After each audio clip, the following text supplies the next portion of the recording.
Olá pessoal, começa aqui o Filó, podcast da Conexão.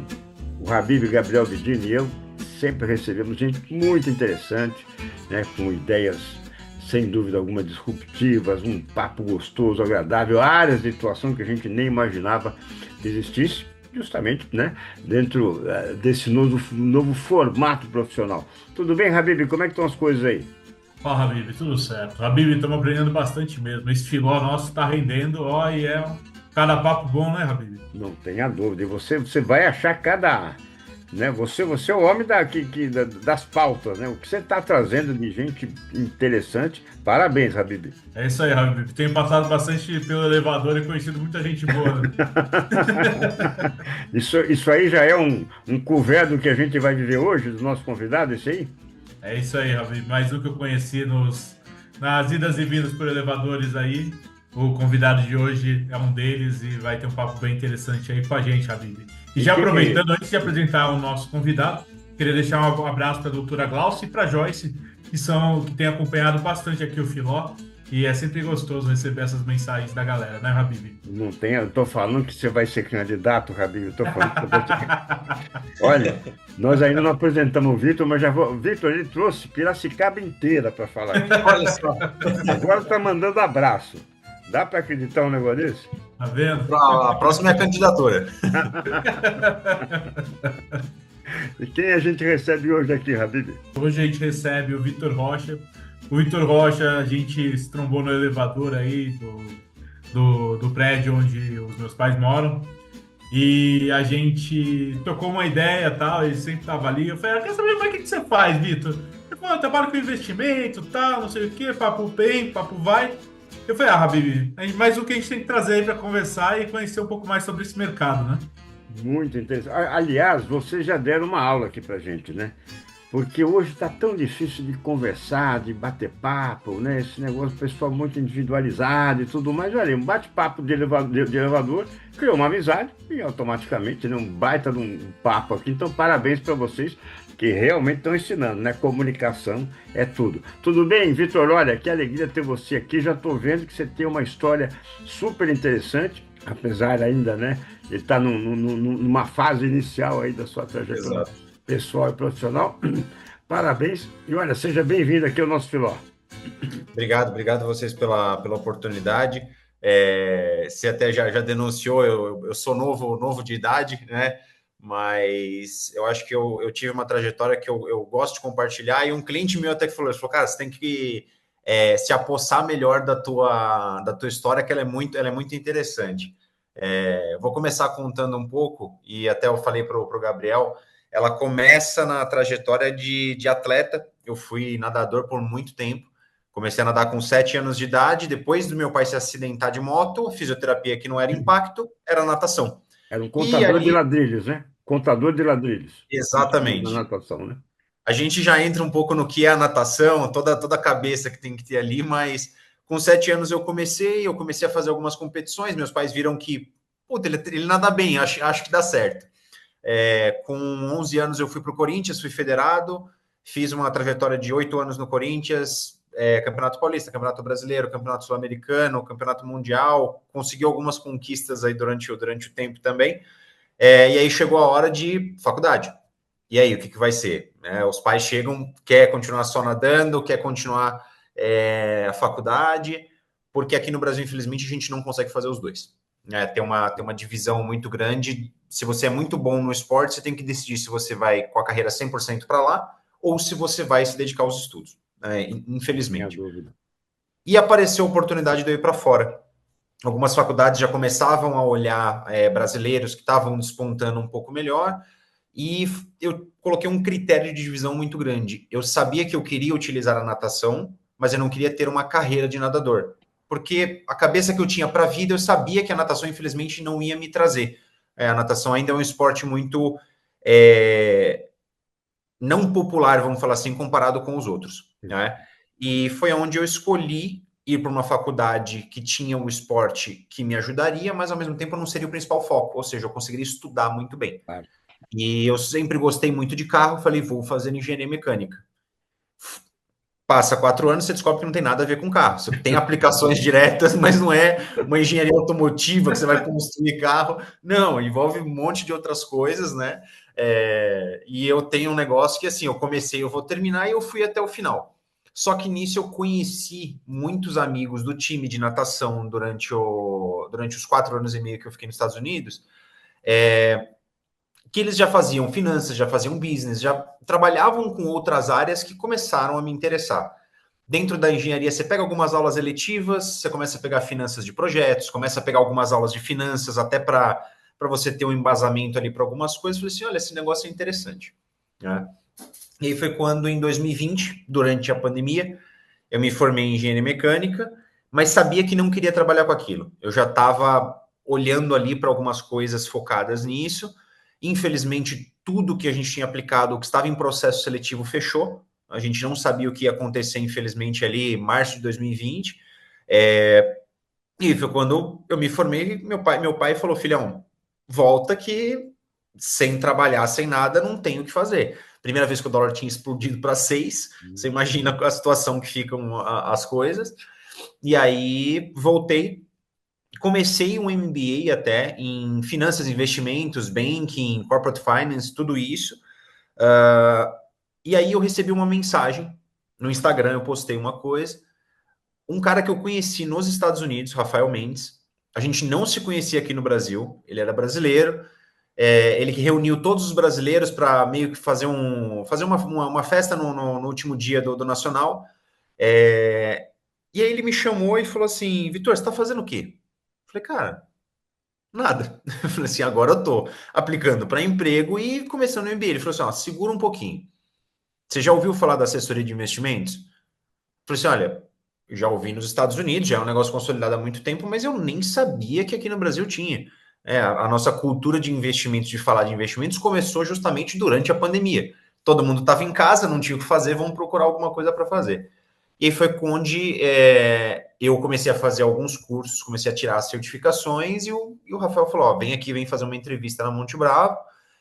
Eu fiz a entrevista, gostaram do meu perfil e foi onde eu iniciei. Então, eu fiz muitos treinamentos ali antes até de começar a atender clientes.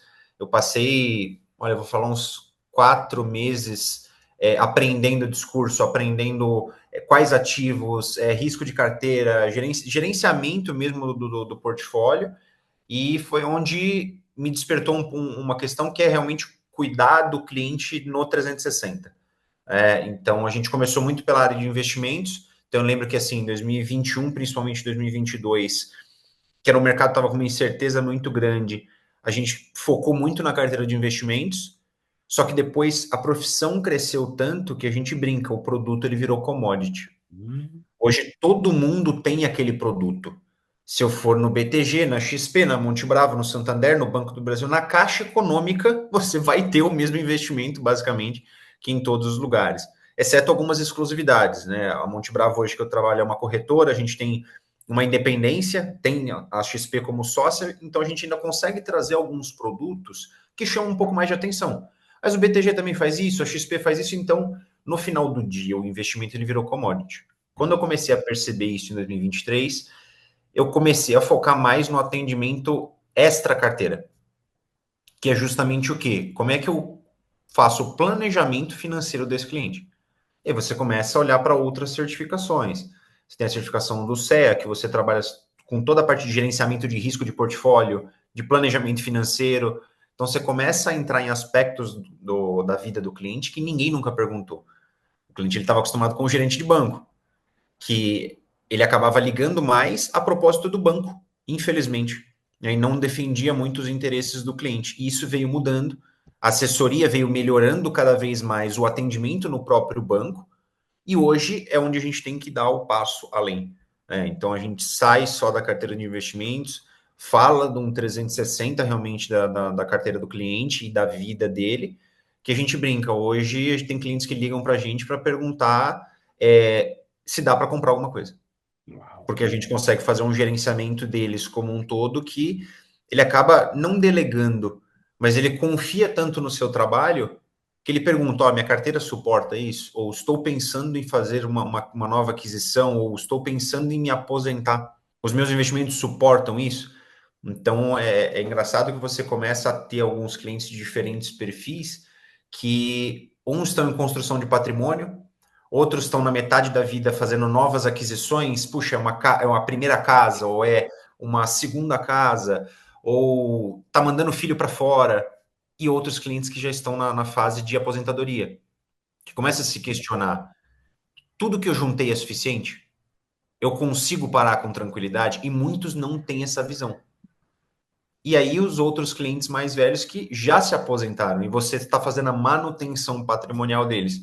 Então, eu acho que a oportunidade que esse mercado traz é de estar próximo com pessoas diferentes, trajetórias diferentes e muitas trajetórias de sucesso. Porque a assessoria onde eu atuo, a gente acaba focando mais no cliente alta renda. Então, é muito interessante o contato que isso traz para dentro do nosso cotidiano, e do cotidiano da própria empresa, né? A gente é apresentado para diversos clientes e diversas pessoas que acabam agregando muito para nós. Só falando que é muito interessante realmente essa trajetória do João, né? Em especial como as coisas foram acontecendo, né?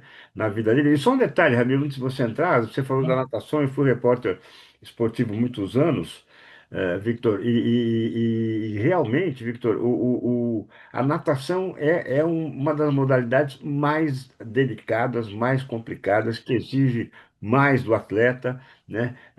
Principalmente uma prova individual, né? Nas provas individuais, né? Começa muito cedo o treino ali, né? Individualizado, chorando dentro da água ali. Imagino, né, o que vocês realmente passam. Então, parabéns, porque realmente, né, acredito que dentro da natação você deve ter vivido experiências incríveis. Habib, por favor. Hoje você é sócio na Multibravo, né, Vitor? Sim, sim. E qual que é o segredo para virar sócio? Como que você conseguiu hoje? Porque eu imagino que não é uma jornada fácil e você está num segmento que, como você disse, está muito comoditizado e o que você deixa claro é que é uma venda de relacionamento. Para você virar sócio, você tem que vender muito? O que que é? Qual que é a pegada? Para quem quer chegar onde você está hoje? Eu acho que é uma mistura dos dois, Gabriel, porque o que acontece? O resultado ele vem meio que de maneira orgânica. Quando você atende o cliente de uma maneira genuína, o cliente ele confia mais, então ele traz mais capital para você. Ele aloca nas ofertas que você recomenda porque ele confia no que você está passando, ele confia na empresa onde ele está alocando o capital dele. Então as coisas vão acontecendo de forma orgânica e você corroborar também com o próprio crescimento da empresa. Quando eu entrei na empresa, eu sempre tive um negócio com trabalhar com eficiência, não porque eu sou o doido dos números, não. Porque durante a minha rotina de natação, e Elias, até corroborando com o que você falou da própria natação, exigia, né, uma carga horária muito grande nossa, que eu tinha 2 treinos na água, mais o treino de musculação, 4 vezes na semana, só que eu caía na água 6 vezes na semana. Então, assim, eram 2 dias na semana que era um pouco mais tranquilo a minha rotina. E domingo, por óbvio, que não eram todos os domingos, mas tinha alguns domingos que a gente nadava. Então, eu tinha que ter uma rotina muito bem pré-estabelecida. Então, uma coisa que me ajudou muito até na questão da própria ascensão até ser sócio, foi justamente eu conseguir trabalhar com mais eficiência. Então, durante uma época que eu estava com 330 clientes na minha base, era muita gente para atender. Então, você imagina, eu precisava ter minha vida organizada, precisava ser eficiente. Então, eu conseguia atender mais clientes, conseguia ajudá-los com algumas coisas que eles não tinham conseguido ser ajudados antes, né? E aos poucos o que vai acontecendo? Você vai aumentando a tua carteira, você vai aumentando o que a gente chama de share of wallet, ou seja, a quantidade de dinheiro que o cliente tem ali com você. Então, com isso, você vai ganhando relevância dentro do negócio. A gente tem os nossos KPIs internos, cada empresa tem o seu, mas a gente tem um que caracteriza o A20, que são os 20 melhores assessores naquele semestre, né, naquela temporada. Eu tive a honra de participar de 4 seguidos. Vou fazer 5 anos que eu estou lá. A partir do momento que eu comecei a ter chance de participar no A20, foram quase todos os A20 que eu participei, então isso acaba te ajudando, colocando teu nome em evidência e tá alinhado com a cultura da empresa. Eu acho que no final do dia é você se identificar com a cultura da empresa que você está. E eu acho que aí vai para um aspecto até mais geral. Empresas que têm essa cultura de partnership, você tem que entender muito bem qual que é a cultura, o que eles estão buscando, qual que é a missão da empresa. E você alinhar a tua missão com a da empresa. E aí, de novo, de forma orgânica você acaba tendo uma relevância e virando sócio.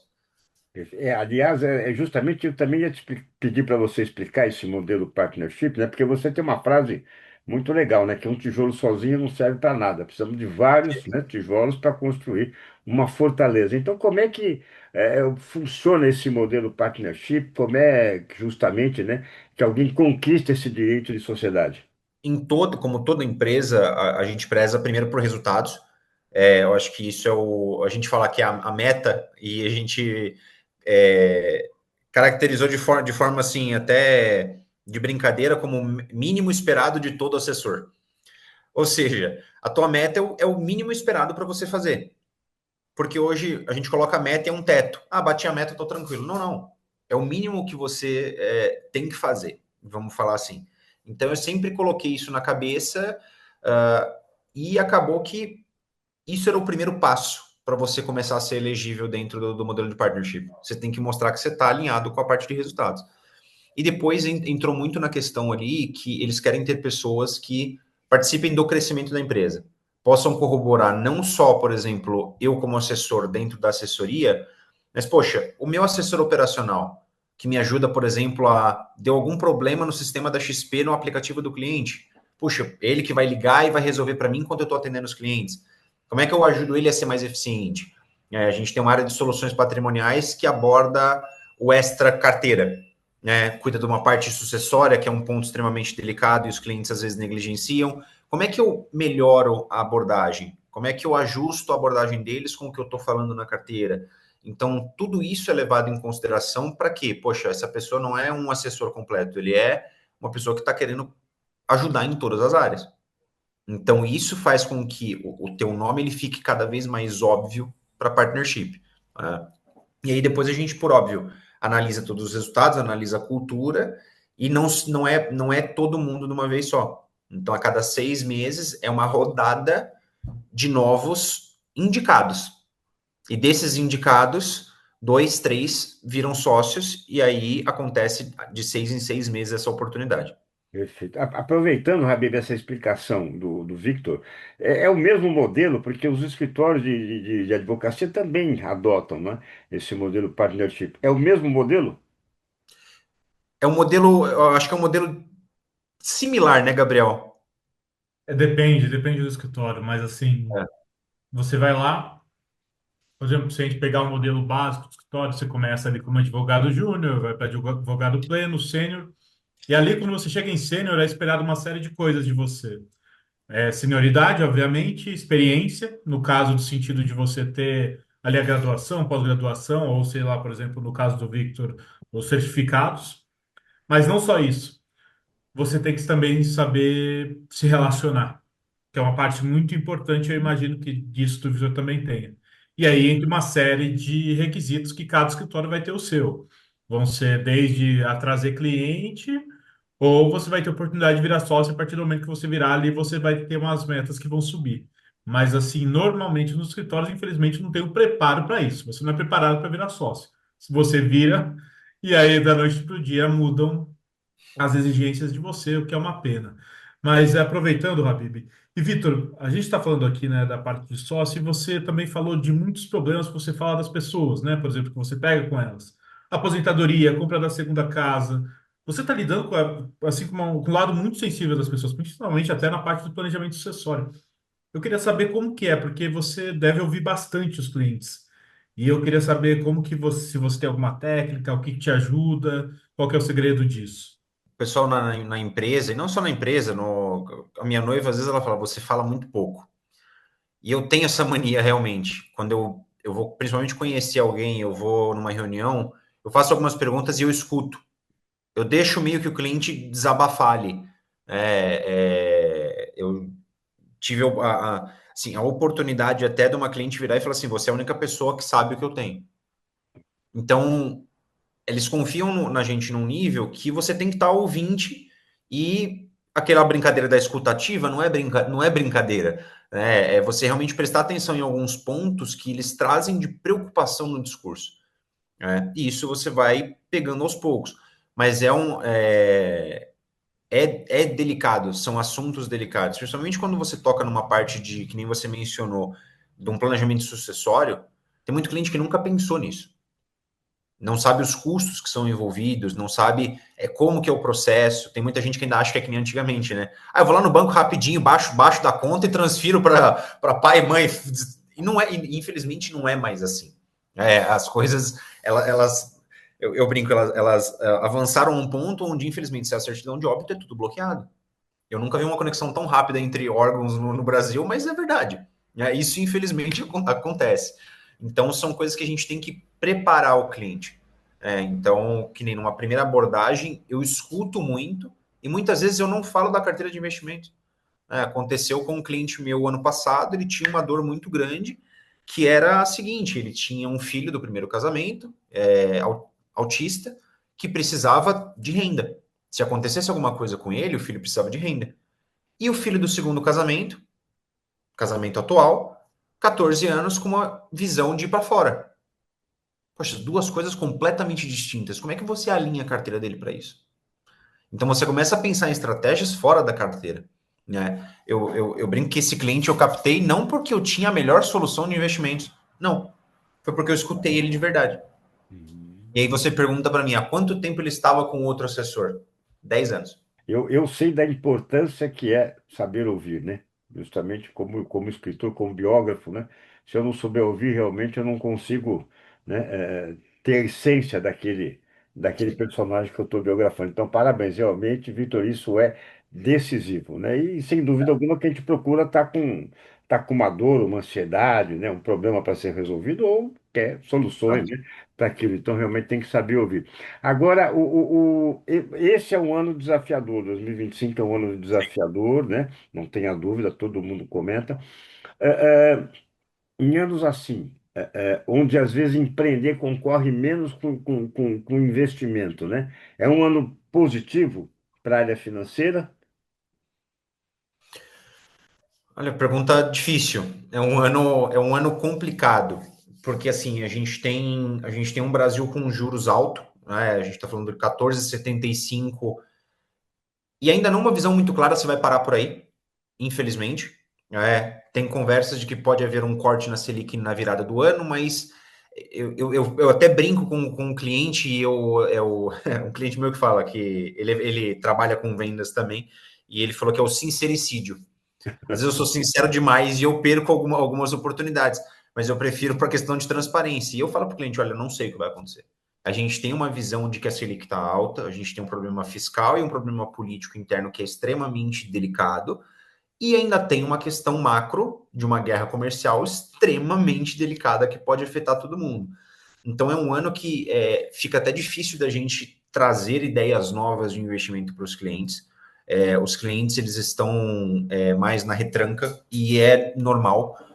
O cliente ele procura ter mais liquidez nesse momento, mais segurança. Então, aonde que a gente agrega nesse momento de um ano difícil? Você deixa a carteira de um jeito que ela vai surfar isso muito bem. Você vai fazendo ajustes finos de coisas mais delicadas ali que podem trazer um pouco mais de risco. Então, é muito mais uma gestão de risco dentro do portfólio. E começa a ter tempo de sentar com ele para falar da vida. Porque nesse momento a carteira, eu brinco, não tem muito o que fazer. E não tenho vergonha nenhuma de falar, porque hoje a renda fixa está muito atrativa quando a gente fala de Brasil. Estados Unidos e mundo à parte, que é mais delicado, mas Brasil hoje a renda fixa está muito atrativa. Então a gente consegue fazer uma gestão, alguns ativos um pouco mais longos, outros mais curtos, a depender do objetivo do cliente, só que te sobra tempo para realmente falar de outras coisas. Eu acho que esse ano eu tive muitas conversas de planejamento de aposentadoria, por exemplo. Ou, puxa, Vitor, eu pretendo parar daqui a 5 anos, a minha carteira hoje ela suporta? Não, não suporta. Então vamos fazer um desenho para que isso se concretize daqui a 5 anos. O cliente ele começa nesse momento a querer ter bem imóvel, que é a segurança do tijolo. Então o cliente começa a pensar se vale a pena eu deixar na carteira ou eu pego alguma oportunidade, porque, de novo, está difícil para todo mundo. Então, nesse momento, tem muita oportunidade em todos os ramos. Então, você começa a entrar em aspectos de planejamento que a parte de carteira de investimentos, ela é a base para você fazer o resto, e não o contrário, que era o que acontecia antes. Você falava muito da parte de investimentos e esquecia não é que esquecia, o mercado era outro, né? Você acabava deixando de lado essa parte de entender a vida do cliente. Hoje a gente percebe que é o que está fazendo a diferença, porque o nosso business é de captação. A gente tem que captar de algum lugar. Eu hoje estou na Monte Bravo, eu tenho que captar do Itaú, do Safra, da Santander, de quem for. O cliente hoje ele está a gente brinca num status quo. Está rendendo bem em todo lugar. 1%, a gente está relativamente fácil de atingir com dinheiro limpo que a gente fala. O cliente ele acabou de receber, colocou num ativo, vai dar 1%. Né? A Selic hoje está entregando isso. Então, para você ser atrativo e para você mostrar alguma coisa diferente, você não pode mais só falar de investimento. Você tem que entrar num aspecto ainda maior. E aí entra no ponto da offshore, né? Dos investimentos fora do Brasil. Hoje o cliente ele quer cada vez mais saber disso. E aí por isso que eu falei que é um bicho de sete cabeças diferente. A base é a mesma, mas você está lidando com outras variáveis que têm, às vezes, impactos muito maiores do que os impactos aqui dentro. Então, entra numa complexidade que você tem que saber de tudo um pouco e ter times de especialistas junto com você. A gente acaba não atendendo sozinho, a gente é a bússola do cliente.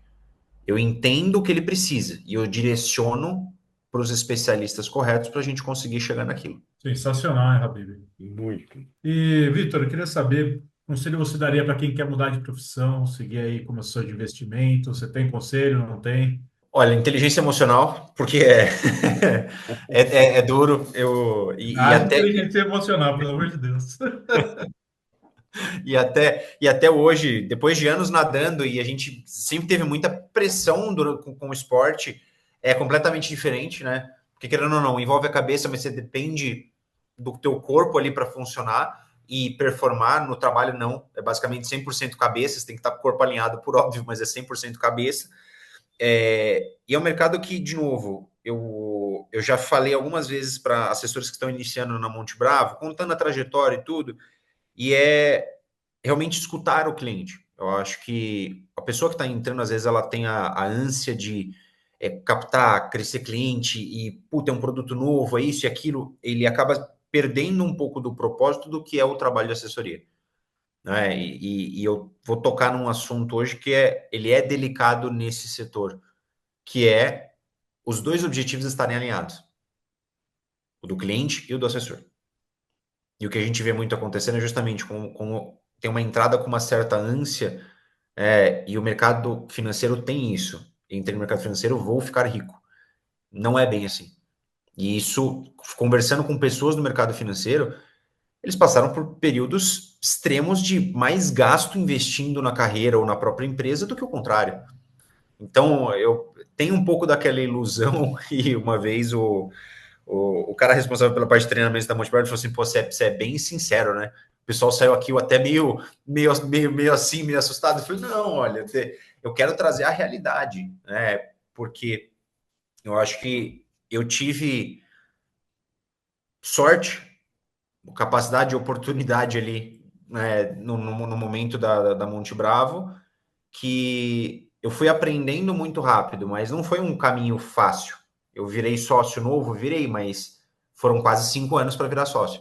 E trabalhando muito, atendendo muito cliente. Então, eu acho que a dica que eu sempre dou é cuidar do cliente genuinamente. É difícil às vezes, porque entre os teus problemas, todo mundo sabe, pô, você tem conta aqui, tem conta ali, mas é um projeto seu pessoal, é uma coisa Y, uma coisa X, e você tem que ser muito diligente para não confundir as coisas, porque é o dinheiro de outra pessoa que você está lidando. Se é o seu, você pode correr esses riscos. É o dinheiro de outra pessoa, é outra vida, é outra história. E aí entra o ponto que você tem que conhecer muito o cliente. Tem cliente que, se você correr um pouco mais de risco ali com ele, ele aceita. Tem cliente que ele acha que ele pode correr aquele risco. E no momento em que o risco ocorre, aí é que a gente vê o perfil realmente do cliente. Essa é a maior dificuldade do nosso trabalho. É no momento de crise, você identificar realmente qual que é o perfil daquele cliente que às vezes você achava que era extremamente agressivo. E não é. Ele às vezes é o cara mais conservador da tua carteira. Muito interessante. Aliás, há algum tempo, Victor, ocorreram assim algumas na área, né, da publicidade, né, algumas propagandas estimulando pessoas, uma classe, né, mais simples a investir. Invista lá R$ 100, R$ 50, comece a operar, alguma coisa assim. Hoje a gente pode dizer que o mercado financeiro já está massificado, as pessoas estão mais entendendo melhor isso, se preocupando ou se interessando mais por isso e complementando, embora o seu perfil de cliente seja de um determinado nível um pouco mais elevado, o brasileiro ele é mais agressivo, é mais moderado nos investimentos. Tem uma média assim que a gente possa fincar para o brasileiro? É uma pergunta muito boa e ao mesmo tempo difícil de responder pelo seguinte: as pessoas elas começam a ter um interesse, e eu acho que é o ponto que eu ia tocar. Isso desperta e as pessoas realmente gostam muito. O ponto do Brasil é um pouco da cultura do imediatismo, que é a mesma coisa que eu falei, você não vira sócio do dia para a noite, ou o sucesso no mercado financeiro não vem do dia para a noite. É achar que, eu comecei a colocar no mercado financeiro, eu vou ficar rico. Não. Você vai ficar rico ou se você vai melhorar de vida com o teu trabalho. A assessoria, o mercado financeiro, ele vai te trazer o padrão de vida. Ele vai, tipo, a manutenção do padrão de vida, ou melhor. Hoje, olhando a minha carteira, e a gente brinca que a carteira é o espelho do assessor, ela é uma carteira mais moderada. Eu tenho clientes que correm um pouco mais de risco, que entendem um pouco mais, e clientes extremamente conservadores. Eu não tenho um cliente extremamente arrojado na minha carteira. Mas, de novo, é engraçado que é para cada assessor tem um perfil e atende dessa maneira. Mas hoje, eu diria que o brasileiro ele ainda é um investidor moderado, porque ainda tem poucas pessoas que investem e realmente entendem a dinâmica dos investimentos. Porque muita coisa foi acontecendo, muitos produtos foram sendo introduzidos, muita gente ainda tem desconhecimento de como funciona cada ativo. Então, às vezes, ela tem aquele Isso perfil aumenta a agressivo. tua responsabilidade, né? Muito, muito, muito. Porque às vezes você acha que é um cliente agressivo. E no momento em que vem uma onda de mercado que a carteira não performa conforme a expectativa dele, e isso é importante, alinhamento de expectativa, aí é que você vê realmente o perfil do cliente, entendeu? O cliente que fala, não, é para longo prazo, pretendo não mexer no dinheiro. Nesse momento você pensa e faz uma carteira. Ok, eu vou fazer uma carteira onde eu vou ter potenciais ganhos médio ou longo prazo, mesmo que o curto prazo, às vezes, fique um pouco sacrificado. A gente está pensando no horizonte que o cliente te passou. E aí a carteira começa a não performar naquele curto prazo. Aí você vê o real perfil do cliente, que ele não é um cliente de longo prazo. É o delicado da nossa profissão. É muito mais a leitura do perfil do cliente e o que ele está buscando, do que se vai ser um ativo inflação mais, se vai ser um ativo atrelado à Selic, se vai ser um fundo imobiliário. Na maioria das vezes, no primeiro momento, isso é indiferente. Até você entender realmente o perfil do cliente. Aí sim você molda a carteira para isso. Fala, Vitor. Cara, é muito bacana. Assim, tudo que você trouxe, cuidado com o cliente, entender o mercado, são coisas assim que a gente pode levar para qualquer profissão, né? Porque Sim, a sim. partir do momento da escuta, você consegue trazer uma solução que é adequada ao cliente, e não aquilo só que você quer vender a qualquer custo. Porque às vezes o dinheiro vem na hora é bom, mas só que a longo prazo ele não vai ficar vindo. Então, Exato. é importante compreender quem que você está atendendo. E você trouxe muito isso para a gente hoje, e assim, cara, foi muito bacana. Eu queria saber se você tem alguma mensagem final para quem está ouvindo a gente. O espaço é seu. Maravilha. Primeiro, gente, obrigado pela oportunidade. E eu acho que eu vou deixar uma mensagem tanto para cliente como para assessor. Cliente, a gente infelizmente não tem uma bola de cristal. Se a gente tivesse, a gente não estava no mercado trabalhando. A gente estaria em casa operando o nosso dinheiro. Mas procure realmente uma assessoria que esteja alinhada ao que você esteja buscando. É difícil hoje em dia, é difícil, mas existem profissionais excelentes em todos os lugares. É uma profissão que ainda está crescendo, então não é como a profissão de advocacia, de médico, que ela já está extremamente consolidada. Então ainda é uma profissão nova, que os assessores estão ganhando cada vez mais experiência, ficando cada vez mais profissionais na essência.